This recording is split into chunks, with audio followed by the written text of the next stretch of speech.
Today I would like to talk about Kundalini awakening and demonic possession, miraculous powers, essence of light body, and how people fall prey to falsehood, which is being spread all over about spirituality, about true yoga, about spiritual, authentic teachings. There's a big difference between true Kundalini awakening that is not about energy, that is not about different phenomena that people experience and think that they have awakened to themselves, and demonic possession, which usually takes place. Well, when I use the word demonic, I mean the possession by certain entities which mislead, which take over someone's consciousness and make one believe in one's divinity, so to speak. So these kind of fools spend a lot of time being tangled in one's superiority and the phenomenal reality.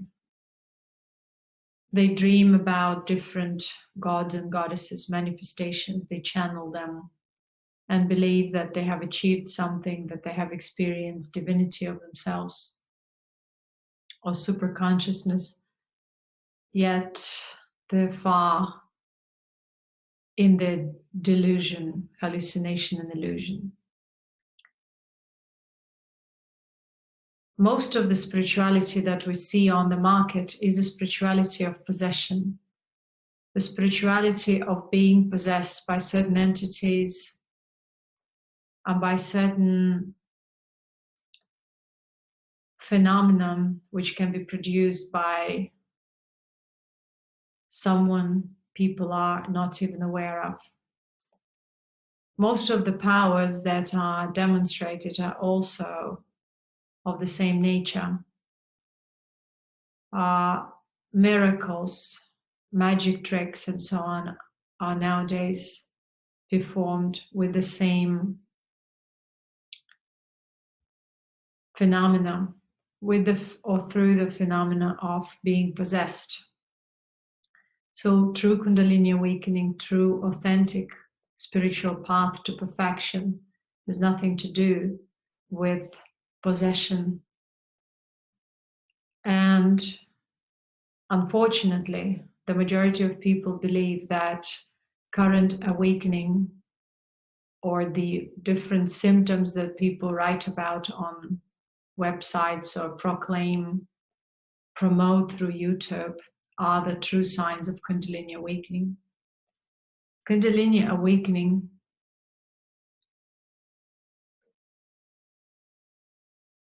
has to result in the equanimous being.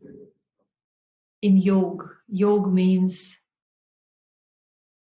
one's realization of self as a space on the canvas of which everything manifests.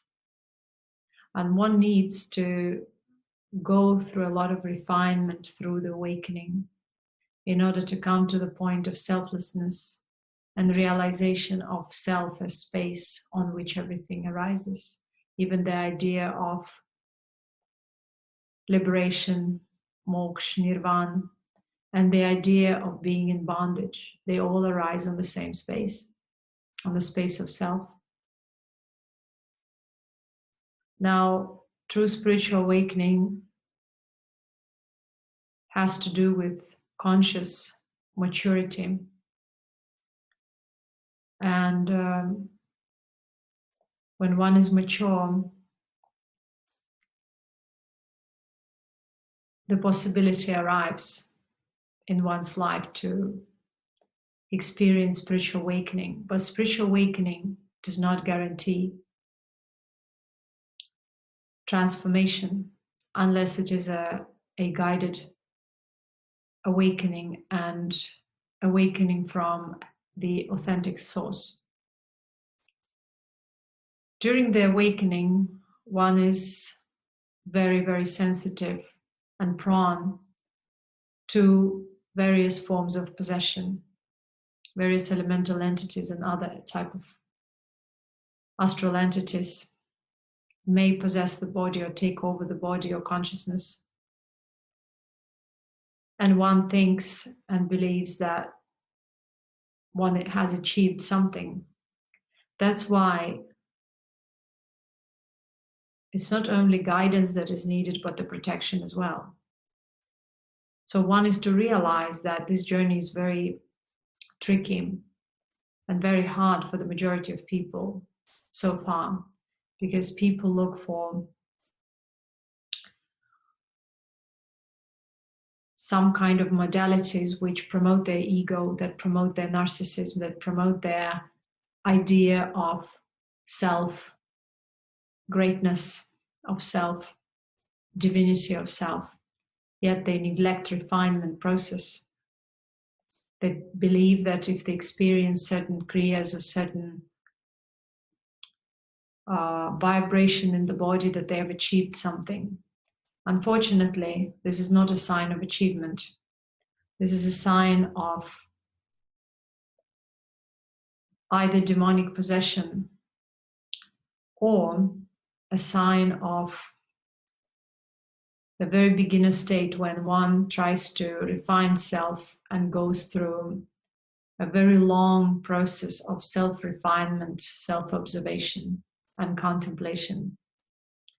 Those people who believe in shortcuts to the enlightenment usually end up being entrapped by their own delusion and hallucination, and by their own idea of spirituality, because they dream of spirituality in a certain form. They don't realize that all those ideas are just ideas. The same as idea of liberation, the same as idea of being in bondage, the same as idea of being great or being nothing arises on the same space.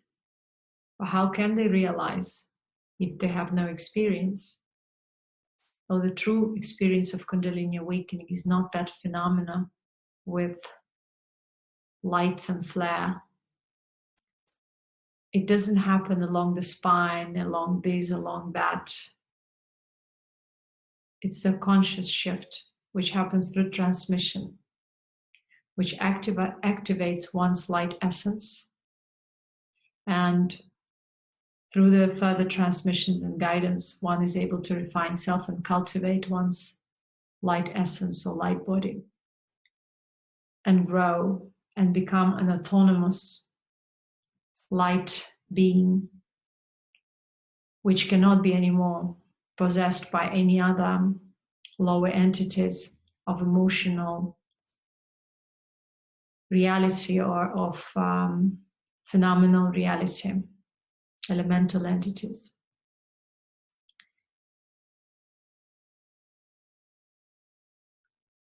That is why, if we really look at or look for the authentic ways for spiritual evolution and transformation, we have to understand fundamental principles of how it actually happens.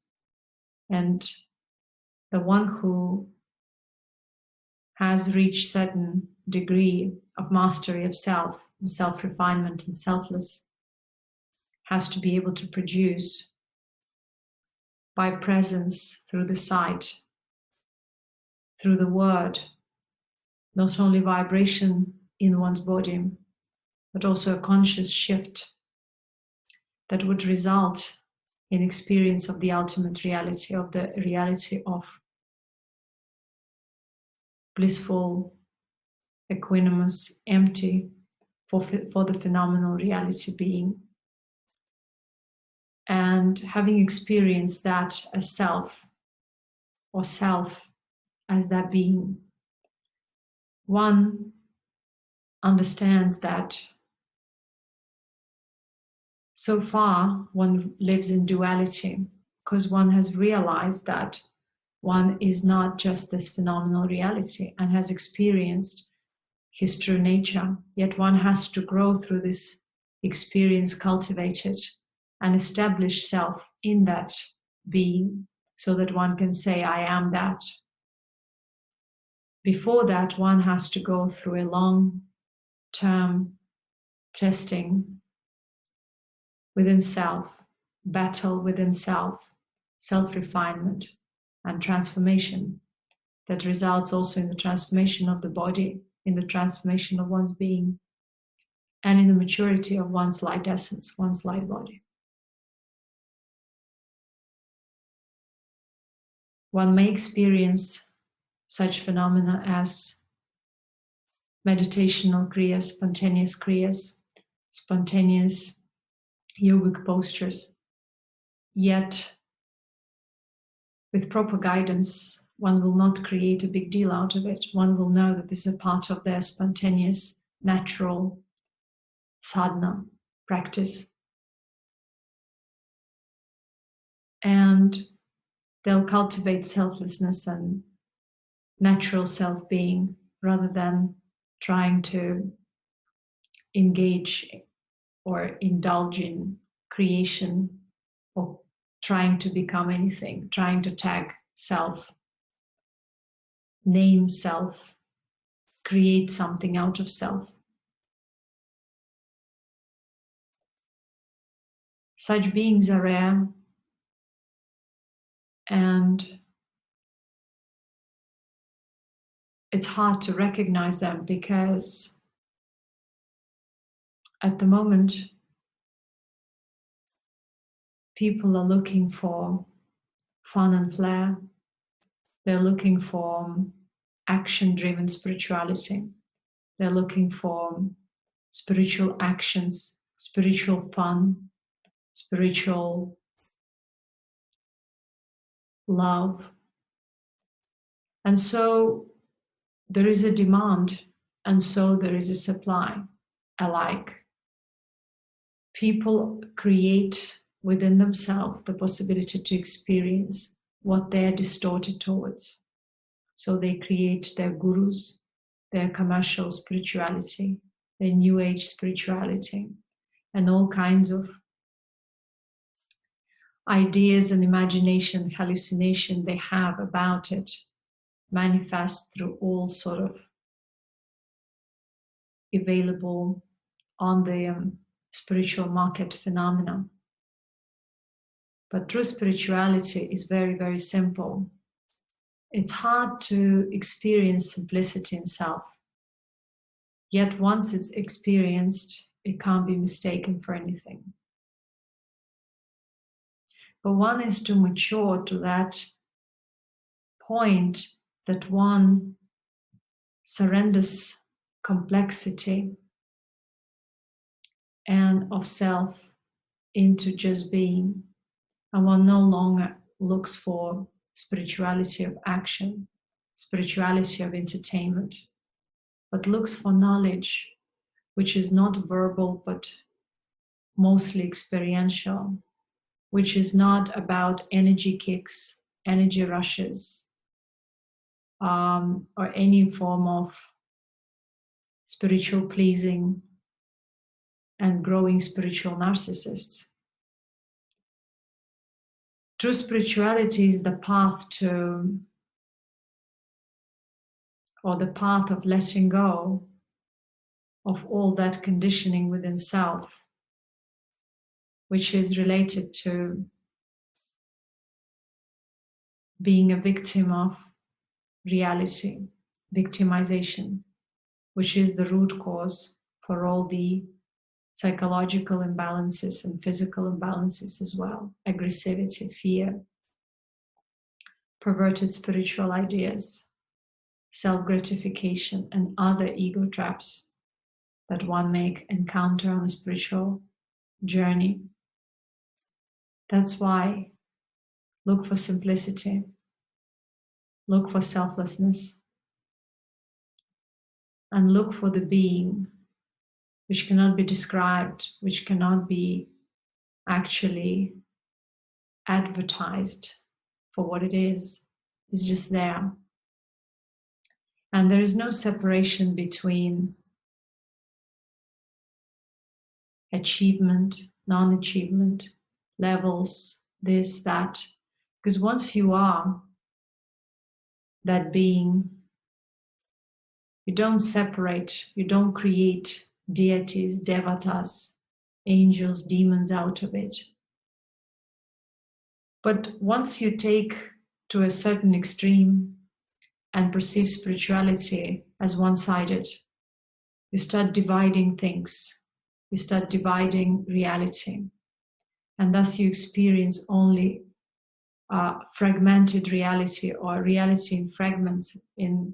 Through you observe it through little splinters and reflections of imperfected self.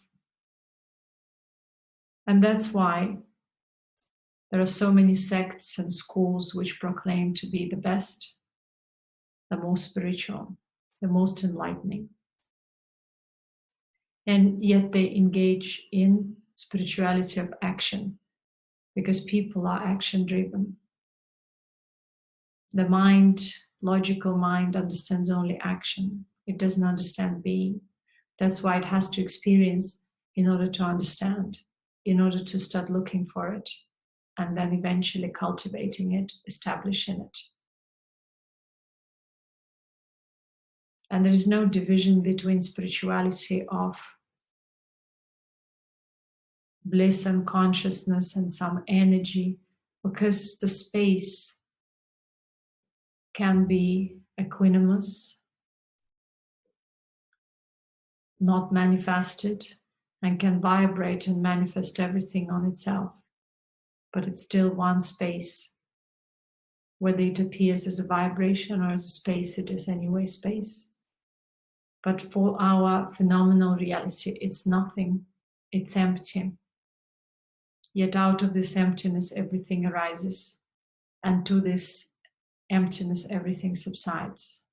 And that emptiness and that nothingness is.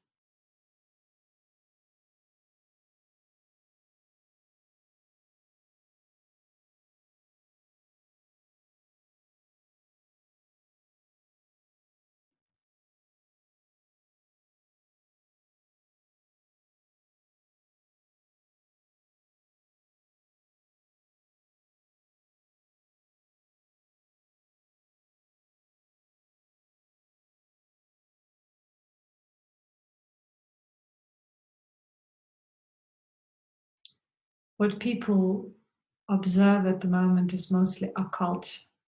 Occult, not from the term of concealed and mysterious, but negative, manipulative, imposing one's will on the other, and the spirituality of possession, where some other force takes over people and makes them believe in their own divinity, in their own superiority, and thus misleads them and guides them to the abyss, to the falsehood, to the ignorance, and doesn't allow people to actually evolve naturally. And unfortunately, such spirituality prevails. And such spirituality of hallucination, spirituality of drugs, has been predicted long ago by seers, by evolved beings, Siddha beings, enlightened beings, long ago. This is the sign of our degradation, of our spiritual degradation. This is the sign of the dark ages that we're living through.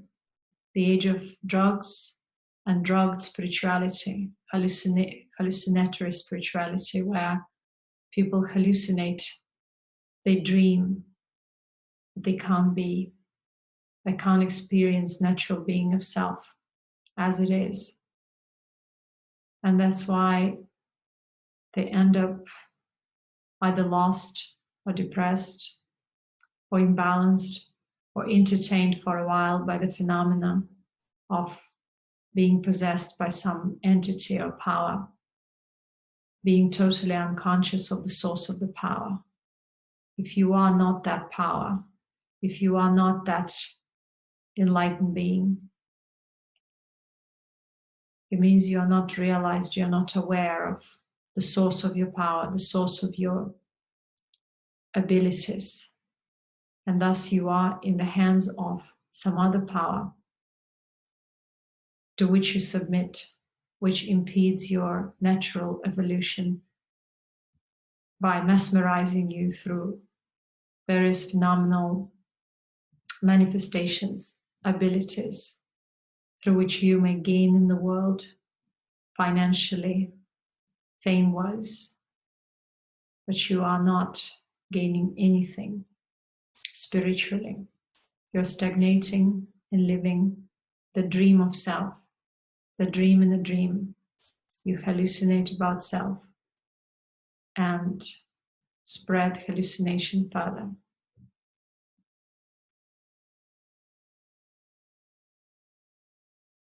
Contemplate on this, because this is a very essential point for understanding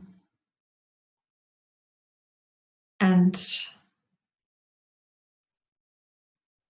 discerning or discernment of what is what in this world.